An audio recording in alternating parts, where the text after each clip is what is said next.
There we go. I forgot my. I always forget the mic. I don't know why. I get everything all set up and I forget the mic. Good morning, everybody. Welcome to the Coffee Run with John. You get that door closed too. Happy Monday. Happy President's Day. Good to see y'all here. Appreciate you joining me on an off day for work for most of us. So anyway, I have to work later on, but for most of us, we're off today. So again, thanks for being here. Let's recap a couple of things. We're going to talk through I'm going to talk through with you the morning's daily paycheck, how that went down. And just talk recovery with you a little bit about what that looks like when we have a problem. And our Gambling 201 talk today is going to be about budgets. So before we start all that, though, let's remind, and by the way, the trip around the table last week we did with Ken from Ken Knows Gambling was awesome. That was a really good show. I think what we're leaning into, I was talking to a friend of mine over chat this week, that show has the potential to be a really good show. Like obviously I'm shooting dice, right? So it's craps involved, I guess, but it's not about gambling, right? It's about the guest. And I think we've always had guests on our shows, and it's like we're talking about gambling, we're talking about their play style, how'd you get started, all that kind of stuff. I think the trip around the table, the idea for that always was to be kind of a Hot Ones sort of a reboot kind of thing, but on the crap side of things. And what I want to do is get people on there and let you know the people, like in ways you didn't know before. Like I was telling Jeff this over the weekend. He didn't know, and I'm sure most of you didn't know, that Ken from Ken Knows Gambling was a minister at one point in his life. The guy really is educated and knows the Bible really well. I thought it was cool to lean into a couple of those questions with him. And a couple of answers that he gave to other questions involved biblical things that I wasn't ready for when he gave the answers. So that's what I want. I want that show to kind of be a surprise.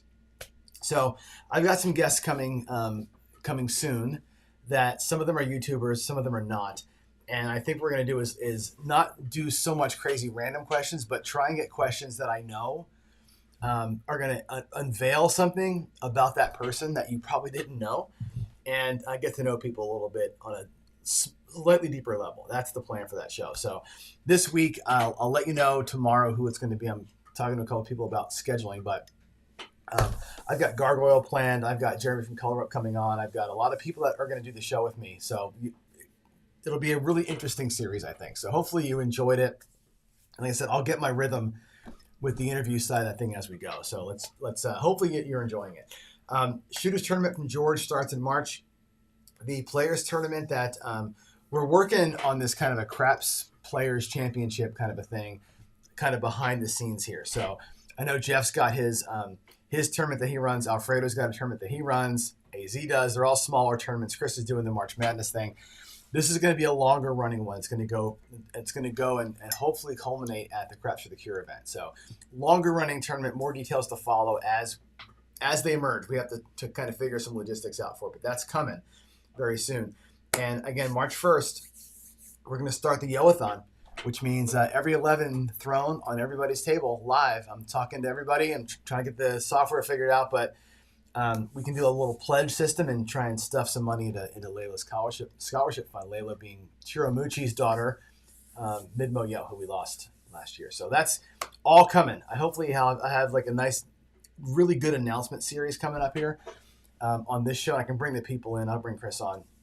I'll bring George on to talk through some of these things as they get going. So I think you're gonna love watching the Shooters Tournament. It was good last year. It'll be better this year because we know more about how to run things. So I think it's going to be pretty cool. And it's just fun to, like I said, watch people that you know from chat shoot live. So it'll be cool. All right, let's recap Dallas Drawdown. Then we'll jump into our Gambling 101 or 201 series. So the drawdown so far, 1-0, not too bad. 1 5 1/4 today.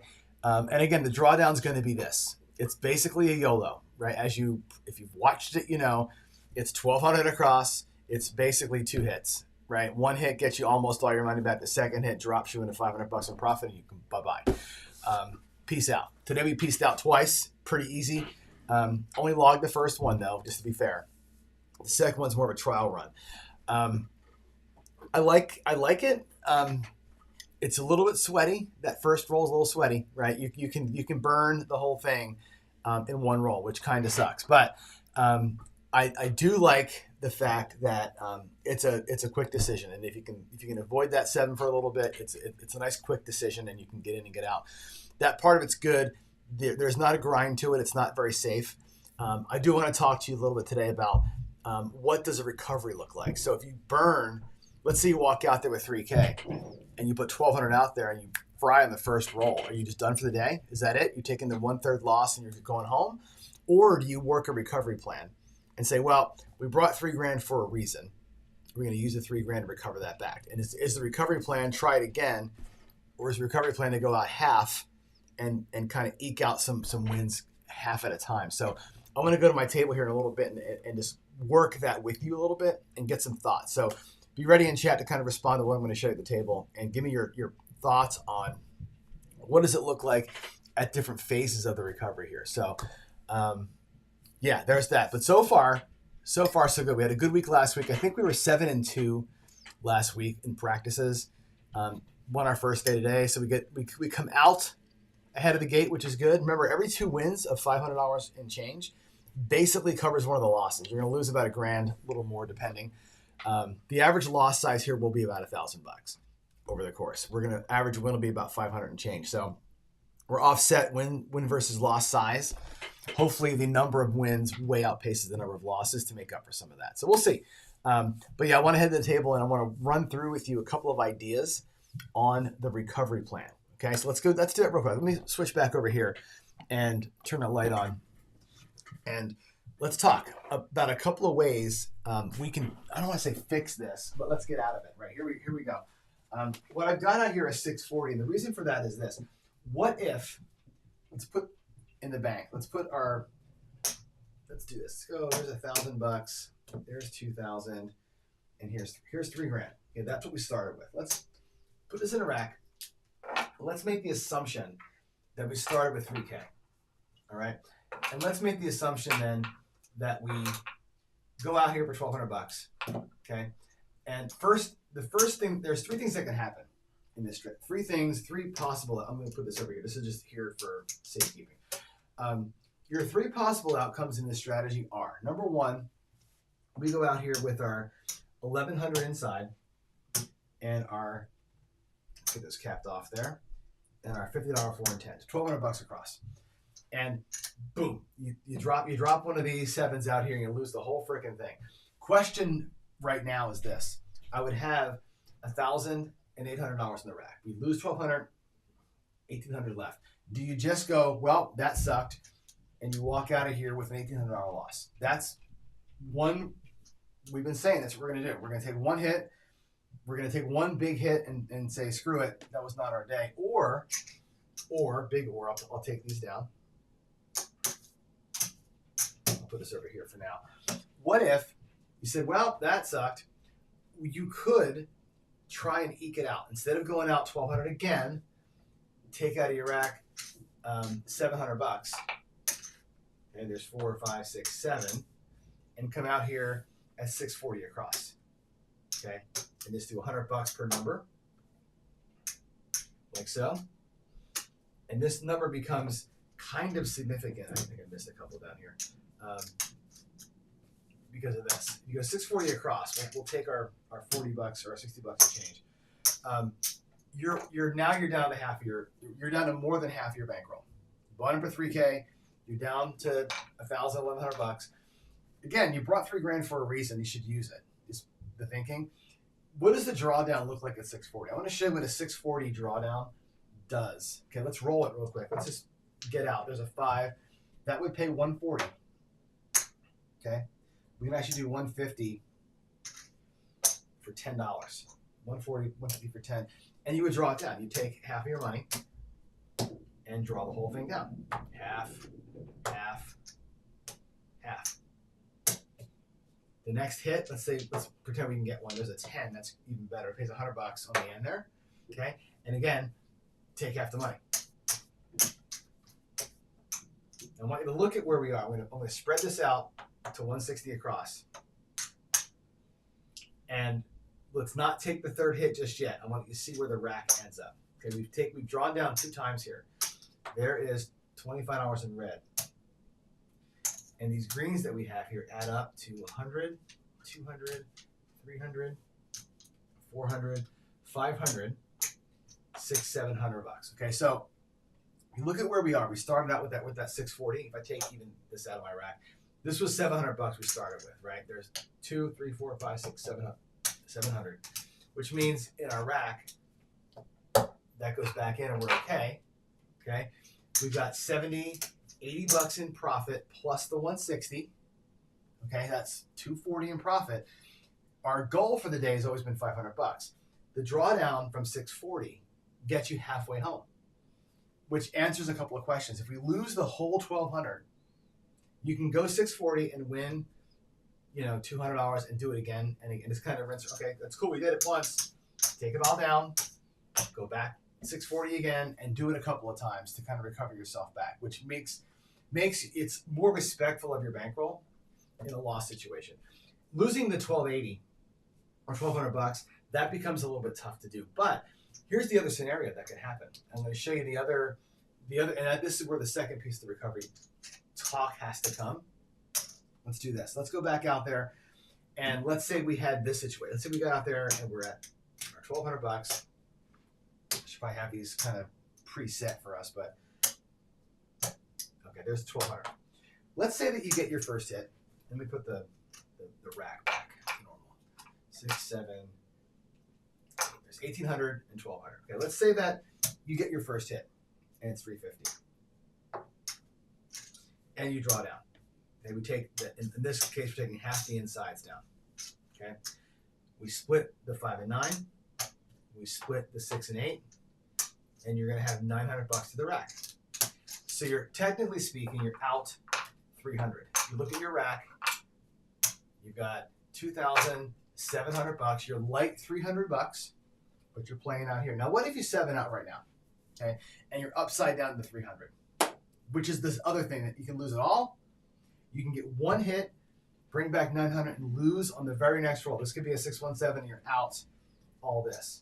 Okay, what do we do at this point? The recovery plan from here could very well simply be, let's do the 640, because we know that 640 gets you back about 250, right? If you 7 out now, you're down 300. Go out 640 with a drawdown and win. And actually, if you go 640, the 2 hits get you back 240. The next hit at 35 bucks gets you the full thing. So you're back at 300 bucks. You recover the 300 bucks by going out at 640. That resets your rack. Take a breath. Do the 1,200 and do it again. So I think the recovery from the 7 after one hit might be that. You might go out there at 640, get it done once, recover the 300 bucks you just lost, and then go out big again. Today I went out there big right away and won 350 on one roll. But had we lost that second roll, we'd have been down 1,500 bucks. So I'm just positing with you like ways to kind of recover. You get into a bad spot. So tomorrow, depending on what we do on the first roll, if we get ourselves in a situation like this, we're going to have to play a little bit and get some ideas on the best way to recover. Let's see. 42 Pip says, if I thought about only regression once. Well, actually, on the first hit, at 1,200 bucks, right? You're actually up 350 at that point. The second hit, you're at goal. Second hit, you're at goal no matter what.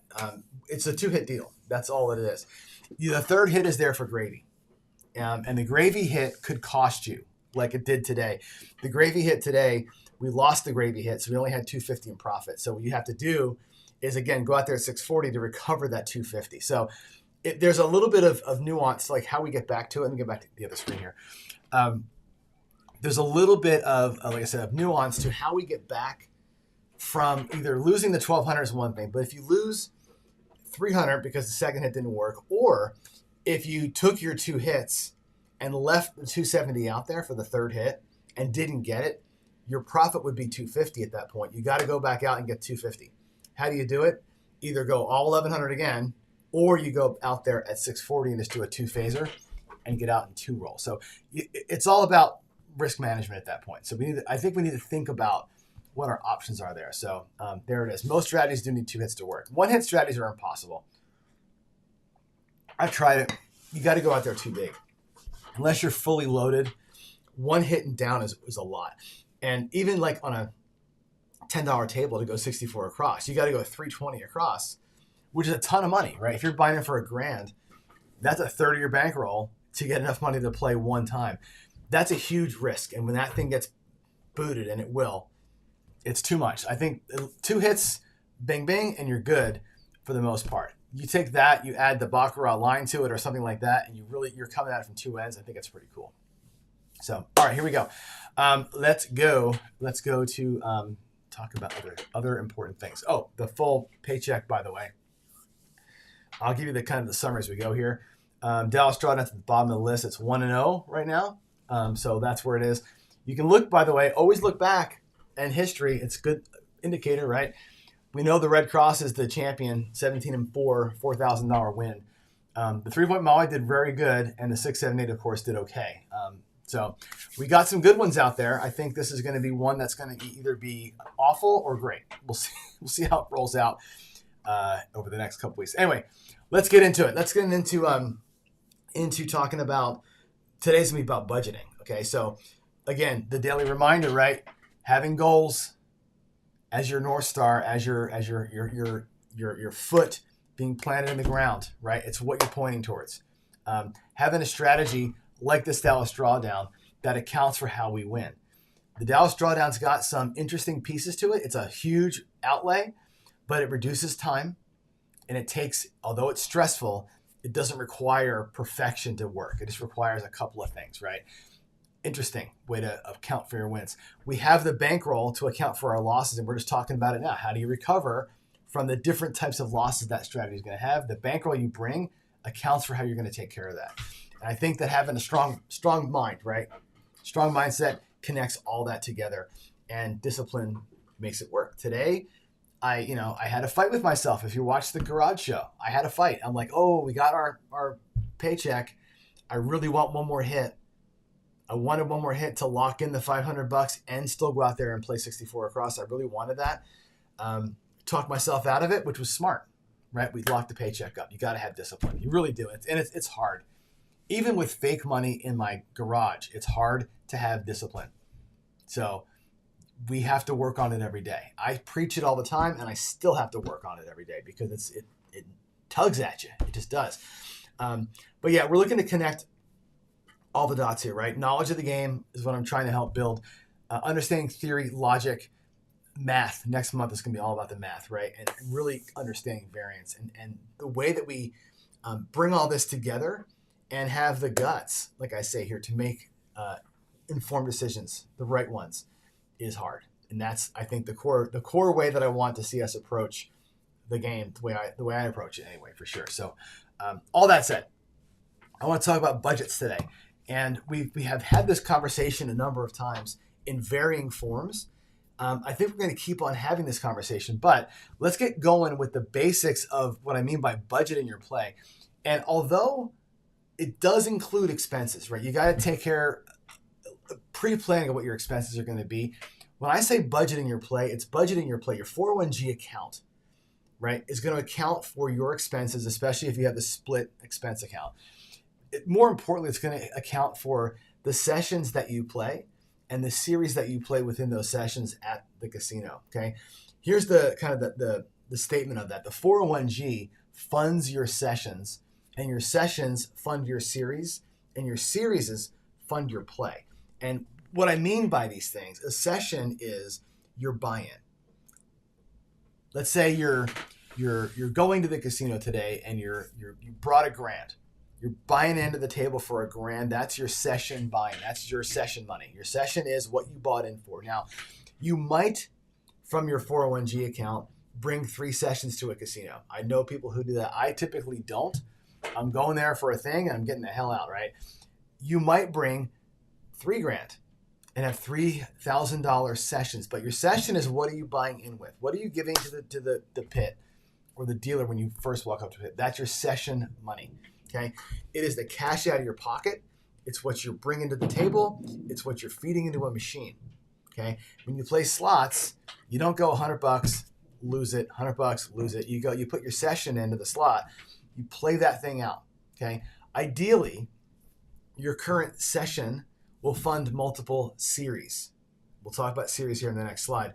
And at all costs, your session has to have a win goal and a loss limit. It's got a job to do. I'm here with my session money, my grand.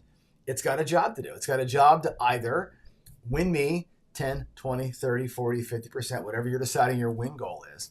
It's got a job to do, which might just be last me 3 hours because I'm going to be here with friends.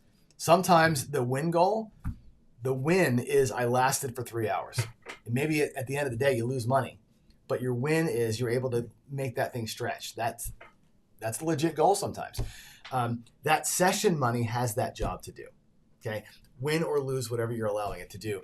And let it breathe to do its job. Now, I break my sessions into series. When you think about, and I'll give you a craps example here. If you're playing something like, let's say you're going to play an across bet. Let's say you're going to play a $15 table and you're going to go 96 across. Nice basic system. That would be $96 per series. So my session was $1,000. My series budget is $100. And I'm going to put that $100 out there 10 times. Each $100 is a series. In craps, I look at that as a shooter, or maybe as a couple shooters. Like I've done this before. I've shown this system where Jacob goes out there from Waging Me This, goes out with the 96 across, does a little bit of whatever with it. And maybe he brings back a couple of wins or whatever. The 96 turns into $64. Like okay, we lost $30, and you're left with 64. Well, that series isn't over. That $100 didn't work on that shooter, but you got something back out of it. You go back out again. That same series is now still working. You don't necessarily take the $64 and hide it and go back with a new 100. You might be replaying that same $64 from that original 100 and working that thing as a second play, same series. Other games can work the same way. When I play, again, I'll give you some table examples here. When I play roulette or I play blackjack, roulette's a better example. Roulette, I'll break my buy-in into 3 series. If I buy in for $300, it's 3 series of 100. Each 100 I break down, and I'm trying to turn the 100 into 125 or 150 or whatever I'm trying to do with that stack. That's a series. When that series ends because I won or lost my win goal loss limit for that one stack of chips, it goes away.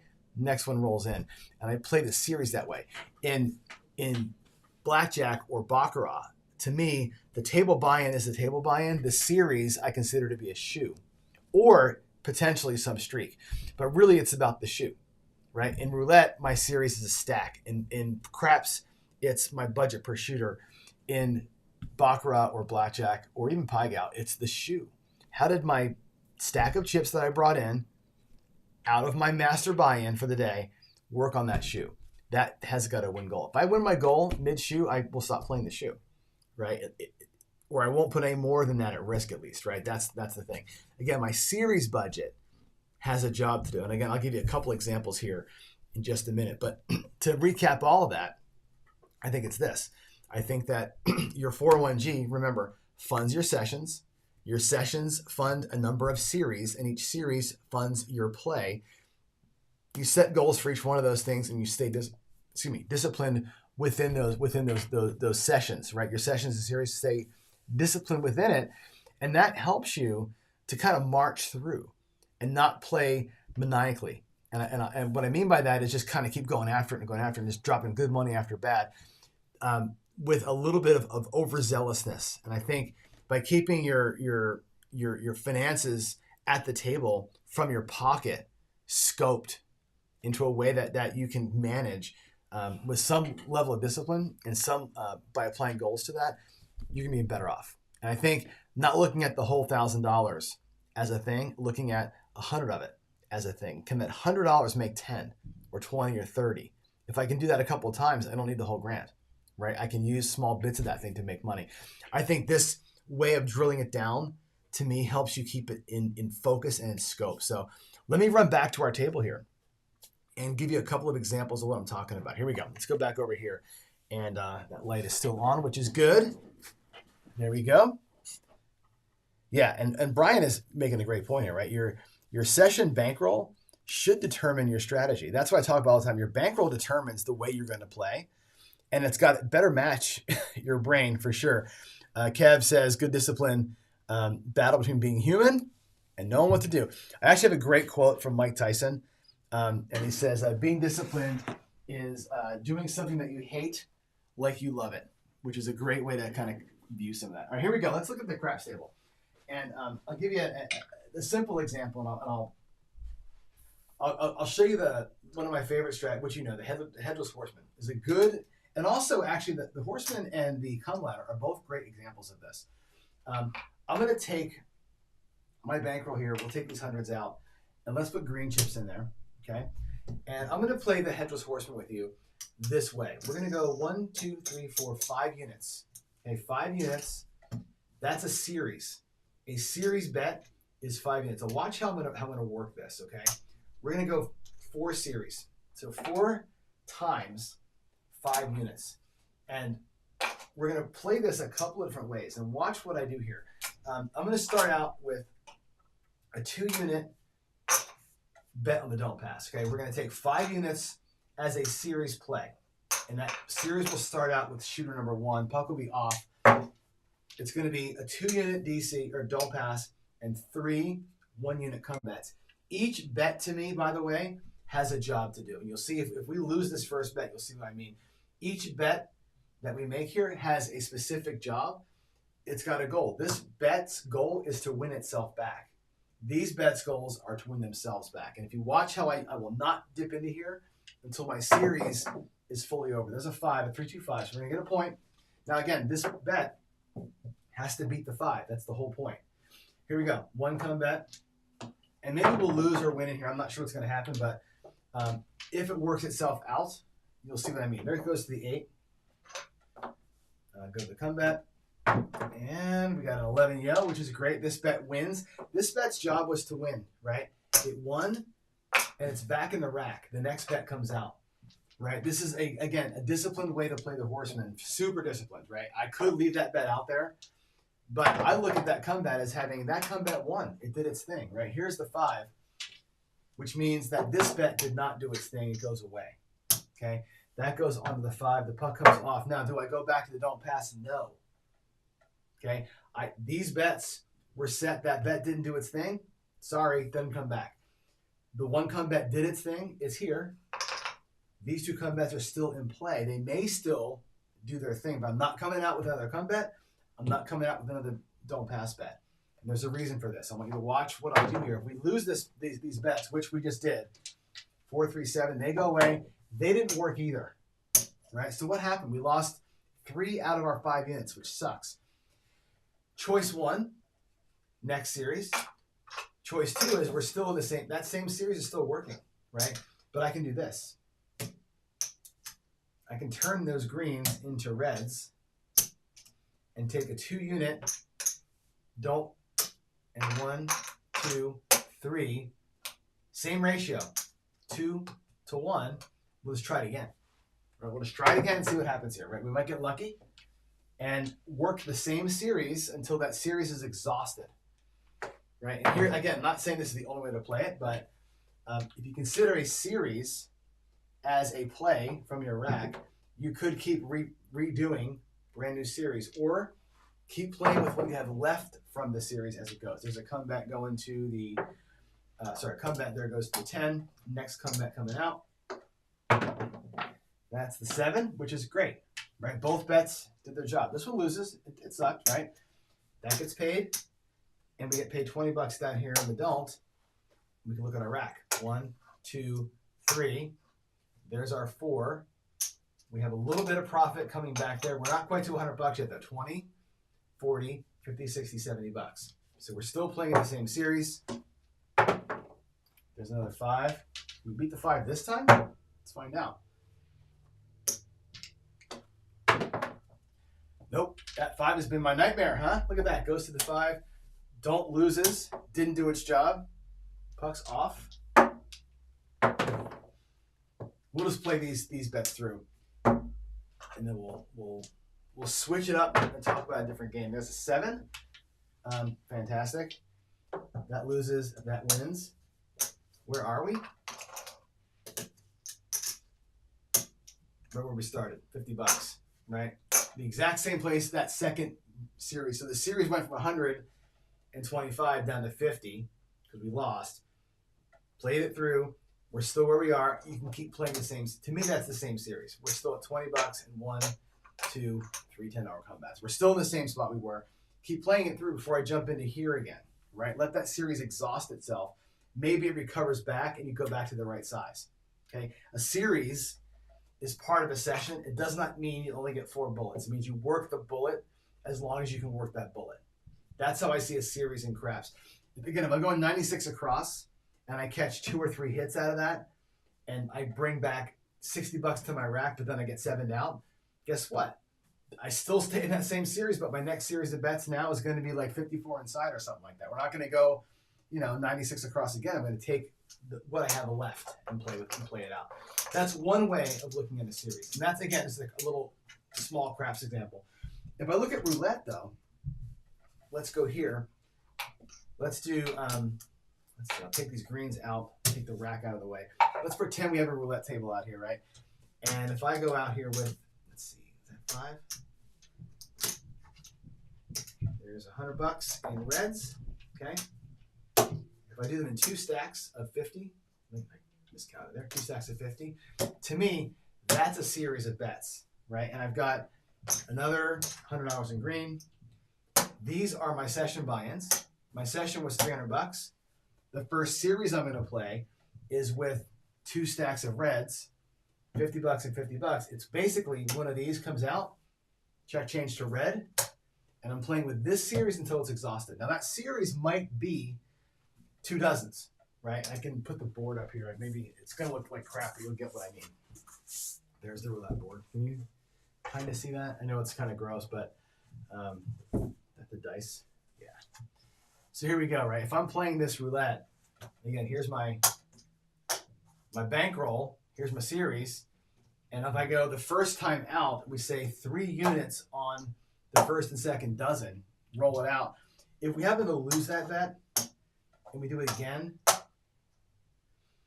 and we lose it a second time, and we're down to half, we might get to a point where we say, you know what, maybe that's not working. Let's go down by half the bet size for the second stack. And we won. Let's say we win one of these. Regress it down to 1 and 1 and rebuild the racks up. But I play this out either at 3, 2, or 1 units, maybe a little bit of a ladder, working this series until it's either exhausted itself or until it's won. Let's say the series worked out well for us and we won a whole 3rd stack, which is always my goal. In roulette, I'm looking to win a 3rd stack. I like to start with 2 stacks of 10, win a stack of 10. Guess what? Profit. Back over here virtually. Okay, series 1 is over. Series 1 won a stack. Back we go. And I play Baccarat and Blackjack the same way. I've got my session bankroll, I have my series bankroll for the shoe, and I'm going to go. I might go 3 units to win 3 units and regress to 2, win 2, up and pull, win 3, up and pull, and working up and pull on the series in those games as well, right? So again, I break my main bankroll into a series in all other games, and I work this in that shoe until the shoe is exhausted or until I've made my goal. That's how I do it. Keeping this in arrears. If I need this, I'll do a second series to win my goal. But if I can turn a stack into 3 stacks, that's usually my win goal for the day, and you're in and you're out, right? Depending on the size of your money here. That to me is the easiest way to run the whole thing. Like I said, it works, in all the games. It doesn't matter what the game is. Breaking your session buy-in into 3, 4, or 5 series buy-ins or series and playing it out. That lets you play a shoe in whatever game it is, much more focused because you're working with a smaller stack. And you can run and chase your streaks with the smaller stacks and not put the entire thing at risk. And I think if you can make a series win its goal or lose its limit, let the shoe play itself out, go back in with your next series and play it smart like that. To me, that's the way that I work a budget at a table, whatever the game is. And again, you can manage your stacks. We'll have a whole show on managing your stacks later on. But virtually or visually, think of it in that respect. Go back over here. And think about how you can turn a series or a portion of your buy-in, a portion of your session money into its own little goal winner. And the more you can do that, I think the better off you're going to be in terms of keeping things scoped. If you look at things like I got to win $800, it's enormous, right? If you look at I got to turn $150 into $175, you go, hey, I can do that.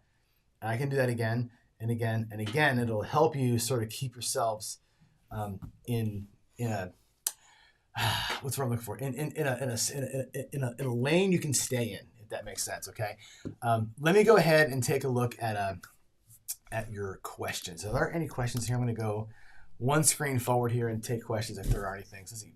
Katie says, let's see, glasses got to be on here.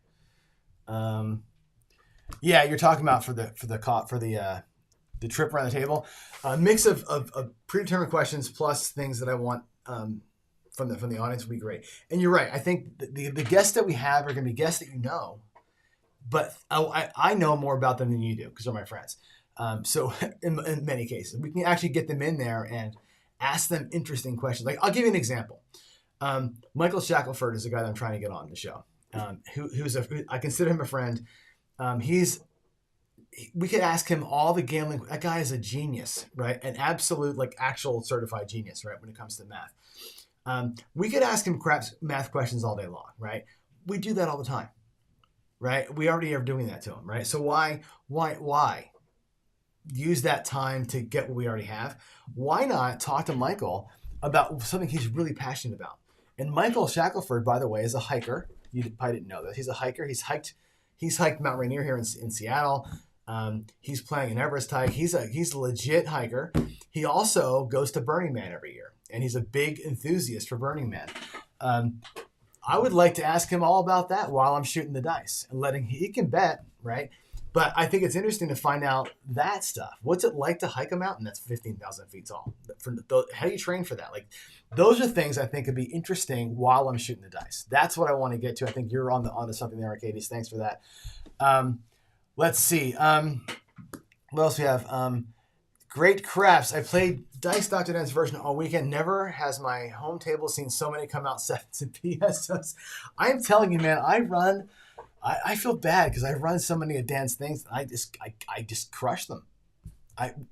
For whatever reason, boy, oh boy, it is what I do to these things. Any other questions that you all have? Let's see. The Tyson quote is solid. Yeah, I actually got a thing with it. Let me find it because it's actually really, really great. I have a picture of, because I misquoted it. It's not the perfect quote there, but let's see. Projects, casino game. I'll find it here. Hold on. Assets. Here it is. Can you see this? Oh. If I do that. Discipline is doing what you hate to do, but doing it like you love it. That's the exact quote. That's a great quote, man. I think that's one of those. I should put that up on screen every day because it's such a good way to say it. Because, like I said, in the garage today, faced it, right? We had we had our paycheck and 2 rolls, and I'm like, I'm not really satisfied. I want to make more money, but no, discipline. Lock the 5 1/4 up and get out of Dodge. You have to do that kind of stuff, right? So I think it's do as I say, do as I say. All right, folks, I got to go. It's 8:45. I have work starting in 1 minute. I'm starting a new class today, a new set of students coming through our coding school. So wish them luck, wish me luck. In the meantime, you all have a great rest of your Monday. Enjoy the holiday and get some rest. Get some rest. God bless you all. And thanks again for hanging out with me today. Appreciate you all. Talk to you soon. Bye. Maybe.